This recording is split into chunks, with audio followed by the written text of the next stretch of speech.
हरे कृष्ण। श्रावण मास के कृष्ण पक्ष की एकादशी को कामिका एकादशी कहा जाता है। तो आइए सुनते हैं कामिका एकादशी की व्रत कथा के बारे में। भगवान श्री कृष्ण कहते हैं युधिष्ठिर, इस एकादशी की कथा एक समय स्वयं ब्रह्मा जी भी देवर्षि नारद से कह चुके हैं, अतः मैं भी तुमसे वही कहता हूँ। नारद जी ने ब्रह्मा जी से श्रावण मास के कृष्ण पक्ष की एकादशी की कथा सुनने की इच्छा जताई थी। श्रावण मास की कृष्ण एकादशी का नाम कामिका एकादशी है। इस एकादशी व्रत को सुनने मात्र से वाजपेय यज्ञ का फल मिलता है। इस तिथि पर शंख चक्र एवं गदाधारी श्री विष्णु जी का पूजन होता है। उनकी पूजा करने से जो फल मिलता है सो सुनो। गंगा, काशी, नैमिषारण्य और पुष्कर में स्नान करने से जो फल मिलता है वह फल विष्णु भगवान के पूजन से भी मिलता है।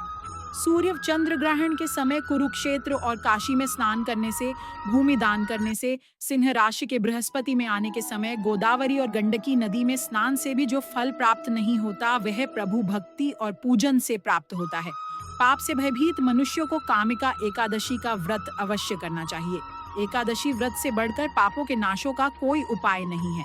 कामिका व्रत से कोई भी जीव कुयोनि में जन्म नहीं लेता। जो इस एकादशी पर श्रद्धा भक्ति से भगवान विष्णु को तुलसी पत्र अर्पण करते हैं वह इस समस्त पापों से दूर रहते हैं। व्रत के पीछे क्या है कथा? एक कथा के अनुसार प्राचीन काल में किसी गांव में एक ठाकुर जी थे। क्रोधी ठाकुर का एक ब्राह्मण से झगड़ाड़ हो गया और क्रोध में आकर ठाकुर से ब्राह्मण का खून हो जाता है। अतः अपने अपराध की क्षमा याचना हेतु ब्राह्मण की क्रिया उसने करनी चाहिए, परंतु पंडितों ने उसे क्रिया में शामिल होने से मना कर दिया और वह ब्रह्म हत्या का दोषी बन गया। परिणाम स्वरूप ब्राह्मणों ने भोजन करने से इनकार कर दिया। तब उन्होंने एक मुनि से निवेदन किया कि हे भगवान, मेरा पाप कैसे दूर हो सकता है। इस पर मुनि ने उसे कामिका एकादशी व्रत करने की प्रेरणा दी। ठाकुर ने वैसा ही किया जैसा मुनि ने उसे करने को कहा था। जब रात्रि में भगवान की मूर्ति के पास वह शयन कर रहा था, तभी उसे स्वप्न में प्रभु दर्शन देते हैं और पापों को दूर करके उसे क्षमा दान देते हैं।